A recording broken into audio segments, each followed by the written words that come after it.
India, స్వీడన్‌కి మధ్య AI కోఆపరేషన్‌కి సంబంధించి ఒక అగ్రీమెంట్ జరిగింది. కాబట్టి ఇది న్యూస్‌లో ఉంది. సో, ఈ పాయింట్ ఆఫ్ వ్యూలో 2 దేశాలు కలిసి కూడా ఆర్టిఫిషియల్ ఇంటెలిజెన్స్‌ని మరింత డెవలప్ చేసే విధంగా కార్యాచరణ చేస్తూ ఉన్నారు. మరి ఈ పాయింట్ ఆఫ్ వ్యూలో మనం ఏం గుర్తుపెట్టుకోవాలి అంటే, లైక్ ఇటీవల ఇండియా, భారతదేశం, మన భారతదేశం ఏ దేశంతో ఏఐ అభివృద్ధి కోసం అంగీకారం తెలుపుతూ అగ్రిమెంట్ చేసుకున్నారు అనేటువంటి ఆస్పెక్ట్స్లో క్వశ్చన్స్ వస్తే ఏ దేశం అన్నప్పుడు స్వీడన్ అనేటువంటి ఒక దేశం అన్నట్టు. సో అదేవిధంగా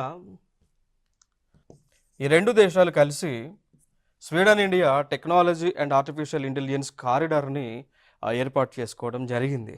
సో దీనిని ఉపయోగించి దీని ద్వారా 2 దేశాలకు కూడా మనం డెవలప్ చేసినటువంటి టెక్నాలజీని స్వీడన్ దేశానికి, స్వీడన్ డెవలప్ చేసిన టెక్నాలజీ డేటాని ఇండియాకి ట్రాన్స్ఫర్ చేస్తారు. అల్టిమేట్ లక్ష్యం ఏంటి అంటే ఈ 2 దేశాలు కలిసి ఆర్టిఫిషియల్ ఇంటెలిజెన్స్ని, కృత్రిమ మేధో సంపత్తిని ఇంకెక్కువగా అభివృద్ధి చేయడం అనమాట.